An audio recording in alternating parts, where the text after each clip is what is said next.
Welcome back to Roots Brew Garden. We got citrus in the house. Are you looking for your perfect citrus match? Are you a sweet person? Are you a sour person? Do you want to identify citrus varieties with an expert? And the more branches we develop, the more fruit it's going to hold. We'll help you find your zesty bestie. It's like heaven. It smells so good. This week on our citrus extravaganza in Roots Brew Garden. Check it out. Welcome back to Roots Brew. We got citrus in the house. The citrus just showed up about an hour ago, and I was really happy when I jumped up in the truck and I saw all these 25 Meyer Lemons in full bloom and with lots of new shoots. And so, yeah, I'm super excited. I got the big citrus order in, lemons, oranges, and limes, and we're gonna. Exciting. Yeah, it's exciting, and we're gonna show you every single one and how awesome they are and what you need to do to enjoy them. So what about this one, Don? Lemons grow really well up here in Northern California. This looks like a really nice lemon. Look at these flowers. Oh yeah, the Meyer Lemon. Like I said before, they're super precocious, and look at it, no joke, these things don't wait for nobody to put on flowers. It's really over-flowering itself. I mean, it's fun to look at, it's really pretty to look at, but if we let and fun to smell, it's super sweet. But, you know, if we let all these fruits set, and on a baby tree like this, it'd be a bummer. It would just distort it, it would make it weak, it would make it much more difficult for it to get established. But what I'm gonna do, or what you can do with these, is just hang out with it when you get it, is like enjoy the flowers, put it in a little sunny area where you can just love on it and admire it. And then when it's done flowering, you can come with some snips and snip away those little fruits, young fruits that are going to be wanting to set. When is that? When would we want to start trimming it back? Well, at least removing the fruits as soon as they've set, and that'll probably happen. Yeah, we're in the first week of February right now, so yeah, probably March some point. It may keep putting out blossoms. What does set mean when it's like? Set when it actually it'll actually set a little fruit, like you can see, like these little. Oh, I see that. These are like yeah. See there, you can see the parts, and then there's the part where the pollen lands on this part. It goes down, fertilizes the. Makes the little seeds in there, and then the fruit starts swelling. And that's when you want to start cutting them back because you don't want it. Oops. You broke that nice shoot off. I'm sorry. Yeah, so those new shoots are really delicate. Pulling down and. Yeah, exactly. The new shoots are delicate. Yeah, the new shoots are very delicate. They're succulent, and they're easy to break off. But don't worry, it'll make a bazillion more. Okay. Yeah, they're not that fussy. We appreciate you. Yeah. Yes. So, lemons around here in Northern California are what we mostly grow. We can grow other citrus, but we mostly grow lemons because our cooler summers, we don't provide enough heat to ripen some types of larger, sweeter fruit. So a sour lemon is easy to make around here. That would include Eureka Lemon, which I also have a really nice one over here too. Okay, you want to show us the Eureka Lemon? Okay. They came in so nice and big. Thanks for that. I know, it's so good. It's like heaven. It smells so good. So yeah, they do have little thorns, so you have to kind of, when you grab onto them, be careful. They bite. They definitely have little thorns. But this one's shape is so cute. I know, it's such a nice little. They call it like a patio tree, or a standard. You'd call this where you have one stem coming up and then a little head on it. Super cute in a patio. Can you imagine some little patio pot, a little cute glazed pot, and then they just chopped it back here. You can see where it was growing. It probably was up here, and they had to cut it back just to promote more bushiness. So this is all new, juicy growth, which is can succumb to cold weather. So we're going to have to protect these.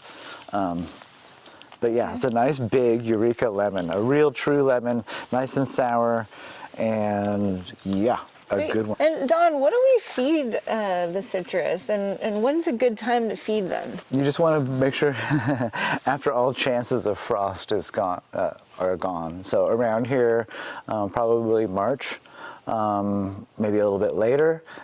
give it some food. We're going to see new growth before that, but if we feed it right when we see new growth, it would really push a lot of new growth. And then if there is a cold snap, it's going to singe all that new growth back and just kind of set it back. It's not going to kill it. It's just going to set it back.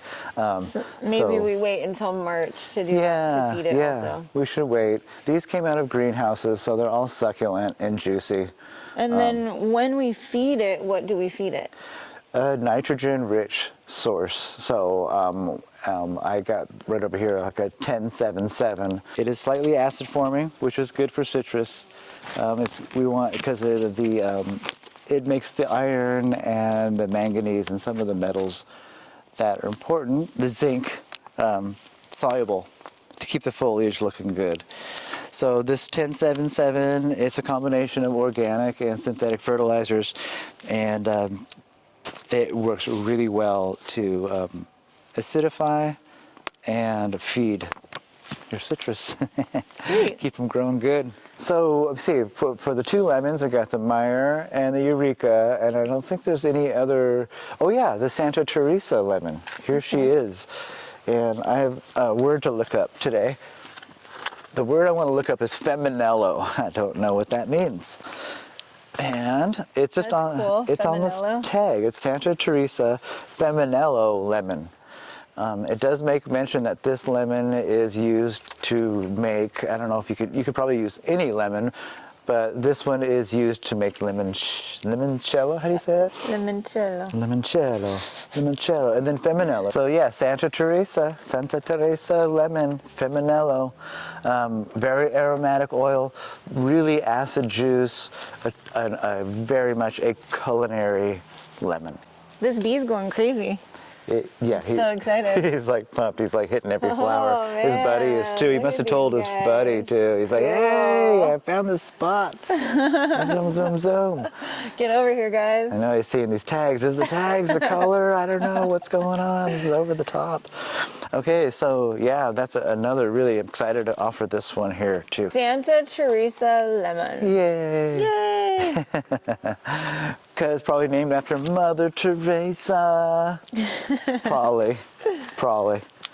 Okay, now from what comes after lemons, limes. And here's a great classic lime here. This is a Bear's Seedless Lime, also called a Tahitian lime, also called a Persian lime. Okay. But it's in spite of those names that make it sound like it's very sensitive to cold, it's very tough, even though it has that name Tahitian lime. Anyway, very tough, very limey. Even though the foliage smells of lime, the fruits start green like a lime, and then they finish a yellowish color. It does have a little color tag on it here. And it shows that kind of off, that's kind of like just before it turns fully ripe. And it's super thin rind on it and super juicy and 0 seeds. And I had made some juice combo, the lemon, and I did the lemon lime and some sugar water, mixed it together. It was really good. I was like, oh my God, limes are cool. They're so juicy. So I got this kind of lime, and then what other limes do we have here? I see one right there. Thai lime. Yeah, the Thai lime, which Can I help you get that one out? Yeah, actually, I can slide this right over here. Okay. That looks cool. Yeah, the Thai lime, and it didn't get a color tag, but that's okay. So this lime is grown for its leaves in culinary use. They're just chopped really finely and used in Thai dishes. Yeah, which I've had dined on a little bit. And also the fruit. It makes little flowers, and the fruit is this knobby fruit that can be, the zest is supposed to be very, very good. The fruit, which is very knobby and wrinkly, it's kind of a medium-sized fruit, has very good rind for zest.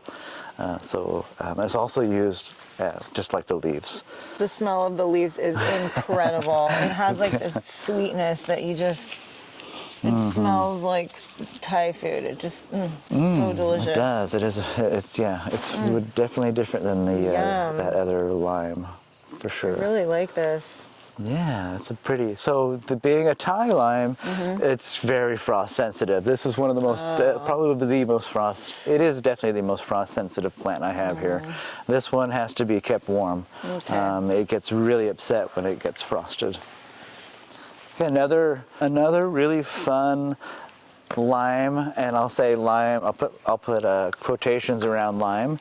I mean, it's a really unique plant. It's called an Australian finger lime, and it grows as an understory plant in Australia. So it does need a little a little protection from the sun. It does grow better with a little protection from the sun, especially the western sun, the hot part of the day. Very thorny. It's got little thorns all over it. Ouch. Yeah, it's just like pokey. So different. Yeah, the leaves are really different. They're really small. But what's really cool about this is they call them finger limes because they're finger shaped. They're about yay long, about 2 inches long max. I mean, maybe a little bit longer, and then about a ½ inch wide.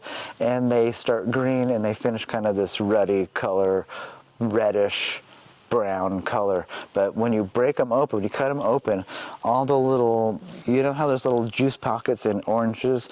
These have little juice pockets that are round. And when you break it open, all those little round juice pockets just kind of, they're not connected, so they just kind of flow out of the cut. They roll out. So they're also called, oh yeah, what's that called? Okay, citrus caviar. Oh, that's right. Yeah, and you use it in sushi. You see a little sushi with a little boop of that little tangy on there. And yeah, that's a yummy, it's a real yummy. And then I had a customer come in, and he was just so pumped that I had these last year. He lives down in, I think it's Cloverdale. And he's like, I have made this little shortcake lemon tart thing, or lime tart, and he was just so excited how like this was the perfect ingredient. I guess those little vesicles, those little juice pockets kind of blend in there, and then when you bake it, they're like right in there.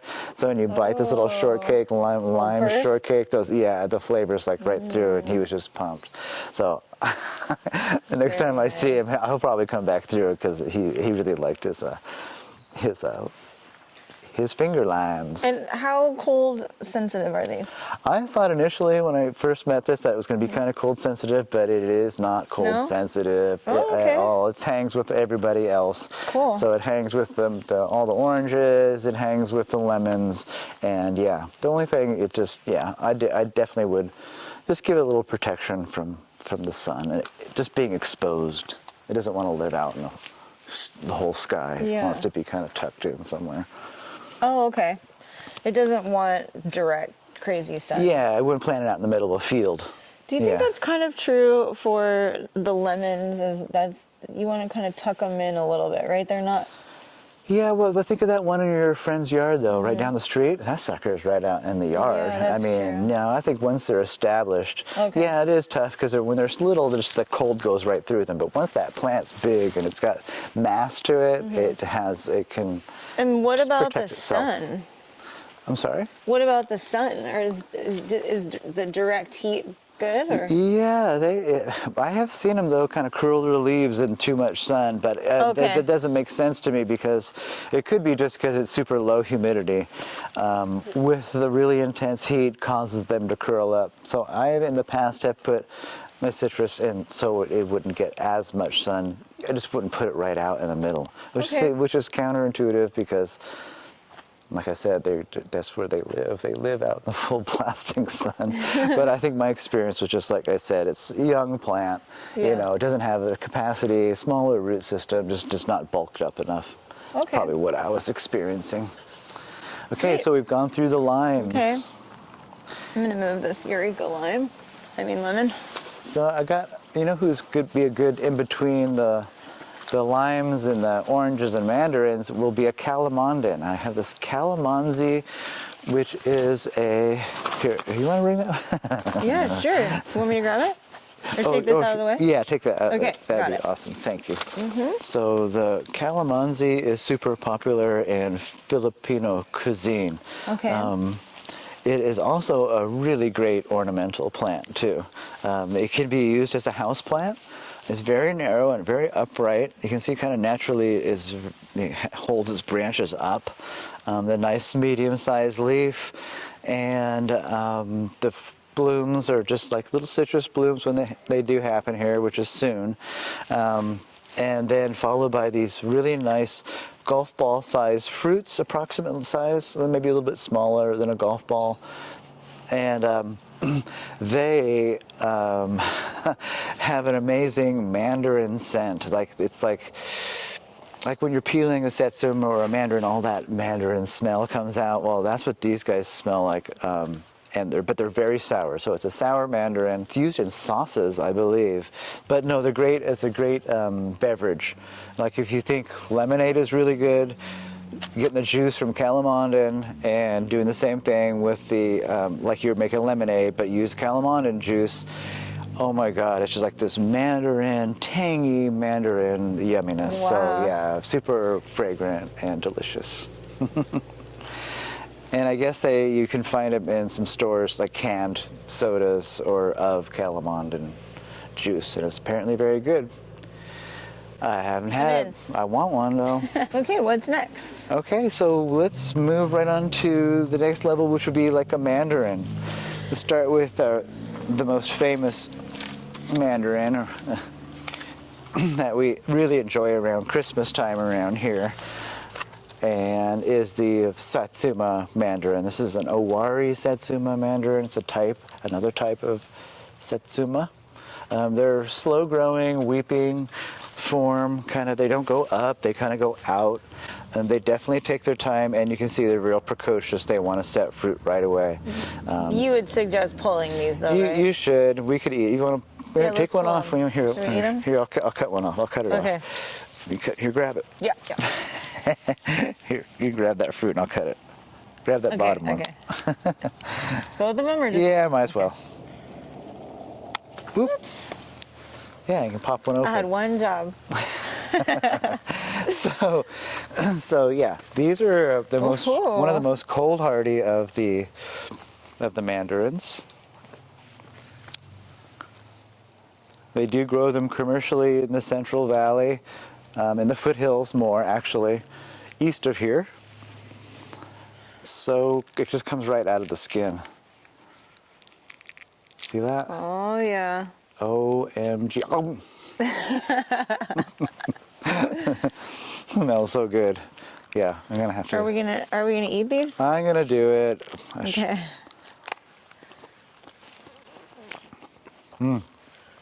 It's very good. And they're slow growing. They're weepy, like when a bigger plant would be like this, and arching, kind of like probably a little bit wider than it is tall. Oh, it doesn't get very tall. Doesn't hold its branches up tall. It doesn't. Yeah, and it's a little slow growing, and especially slow growing if you keep leaving fruit on it when it's trying to get developed, which is it's hard not to leave them on there. They're so good.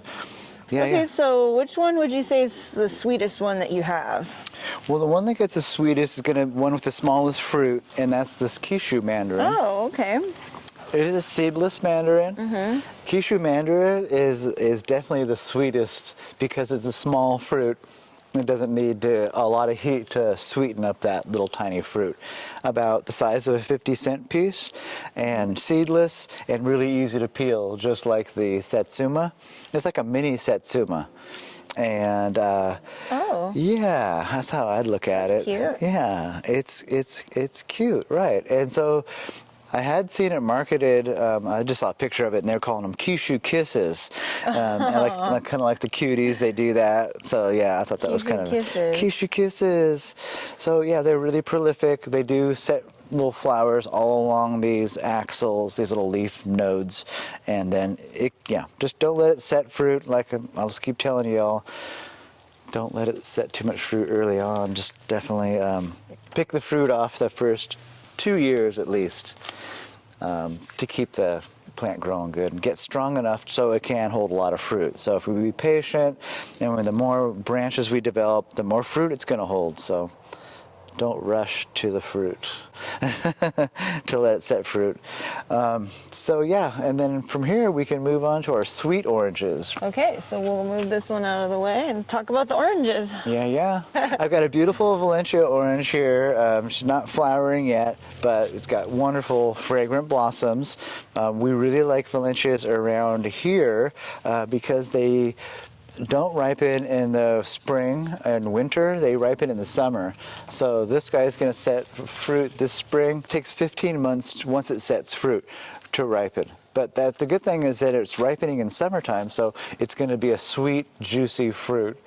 And right when you want a nice cold orange in the summertime. Are all of the oranges cold tolerant? They got a little bit mad with the cold, but they didn't, they still set fruit and everything. And but generally, yeah, around here, because we don't get super cold, we do have those events, like I was telling you before, like in the 90s, we had an event where it was just super cold for like 10 days. And if that happens, you suggest keeping these usually in a pot around here. But if you have it in the ground, you can wrap it with some... Oh yeah. The old school was just to take a sheet, the old whatever used sheet was the original method but now that people use. But now we have some there's definitely agricultural product, fabrics. But I think, if you have an old sheet, it doesn't matter what color it is, and if your neighbors don't mind, it's like, but that's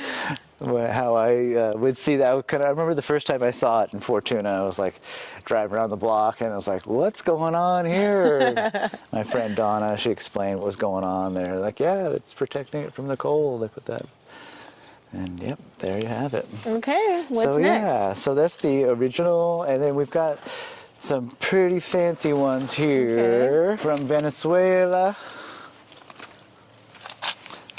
From an estate in Venezuela was discovered a orange called Cara. The Cara estate is where it was found, and thus the name. And boy, it's gotten really famous in the last few years. I just had some the other night, and I was really thinking I wanted to take this guy home. It's time. It's like the perfect time to, that they're right in the stores right now. It's definitely harvest time for Caras. So that added pigment is super health promoting too. It is a type of navel orange, but the times it doesn't have a navel though. When you peeled that, did it have a navel? I think it's a navel-less navel orange. It has its origins, and it's a navel orange, but that's neither here nor there, Johnny, because we're moving on to the next orange. All right, we're moving on. Here's an orange that's famous. I mean, everyone loves these. When these come out, the blood orange with that amazing rich blood red juice. Moro blood orange? This one's called Moro blood. There's a few types of blood oranges.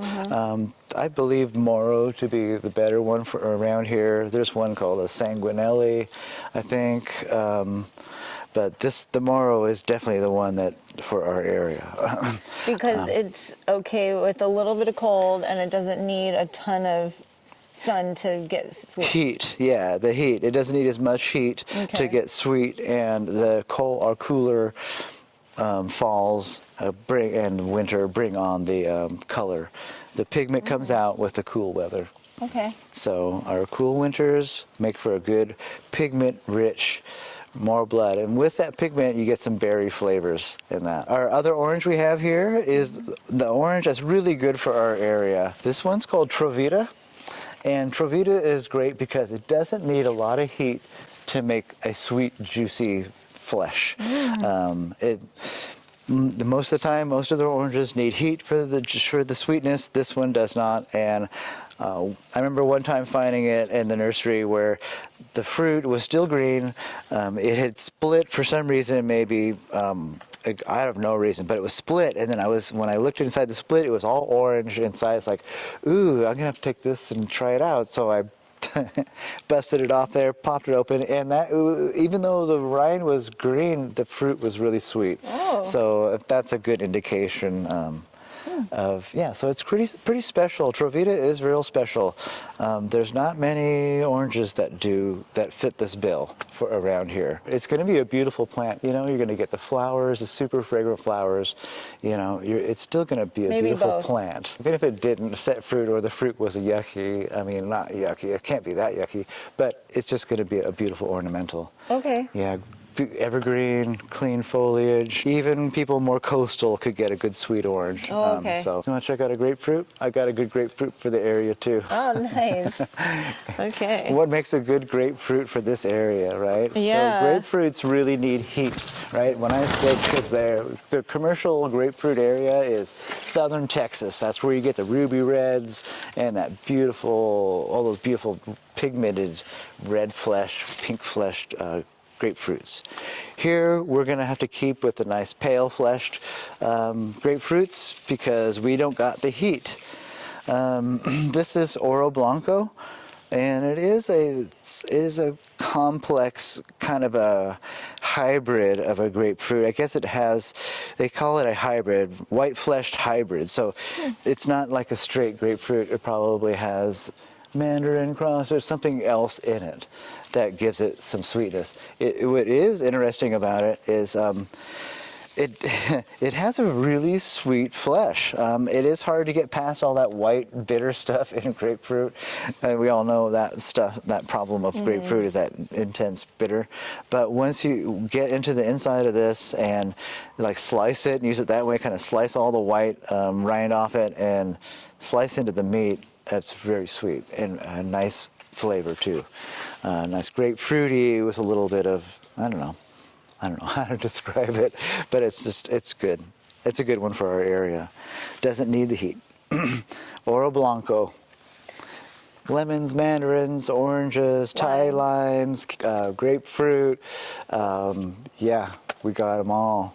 And they're all good to go around here. You know, as long as you're not way up in the mountains, you can grow these things here. Easy. Easy. Around here is where? Around here, yeah, in our Zone 9 area. Where are we? Yep, here in Humboldt County. Humboldt. Yeah, yep. We have a nice mild climate and allows us to grow these wonderful citrus. Zone 9. Zone 9. All right, so we got some avocados too. Four Winds Growers also does avos, and they've got a pretty good like, I don't know what spread of them I want to call. I'll say they got a nice spread of avocado. So right here I've got an A and a B type avocado. What does A and B type mean? What am I talking about? So they pollinize each other. So an A pollinizes the B pollinizes the A. Real simply, and one opens up as in the morning as a female flower, and then it closes, and then it opens the next evening as a male. So it starts as a male and then finishes as a female. One starts as a female and finishes as a male. So the flowers have both parts in them, but they open at different times. Cool. So you get the two, then you get the bees working between the two, and that's how the A and B pollination works with avocados. So here's the famous Hass avocado. And this is an A, or this is? It's an A. Yep. Hass is an the A. Hass, the good old Hass. Okay. And this is a B avocado. Let me see. Yep. And this one is called Jim Bacon, and a real yummy avocado. So avocados are challenging, mostly because they're just so, when they're young, they're really fragile. And when they're bigger, they're way tough. I mean, once you get that plant up, it's got bark and it's got some substance to it, like, to 8 feet tall, 6 feet tall. It can resist the cold. It'll nip back the top, but the base will sprout and it'll continue on. And, but here we have no bark. These young trees, there's zero bark. It's green, smooth green bark all the way down to the bottom. So if we let these plants get into any kind of cold, it could freeze the bark and kill the whole stem, potentially kill the whole tree. Even cold, not just freezing, like. Yeah, freezing cold. Definitely Oh, freezing. freezing. Yeah, definitely below 32. It's important. Cold, wet soil is another thing that's going to kill these guys. So if I left this out and you know, and I kept it wet, and outside it kept getting cold, and the Yeah. soil just kept getting cold, some kind of disease is going to get into those cold, wet roots, and it's Okay. going to be a problem. So in the wintertime, in a container, when it's a young tree, we're going to definitely be good to the roots and not overwater them. Okay. Run them a little dry. It's probably better to run the roots a little on the dry side than the moist side when they're young. We just got limited roots. So yeah, avocados, they're fussy. I mean, but they're so good. It does take time. It's not an easy thing to grow.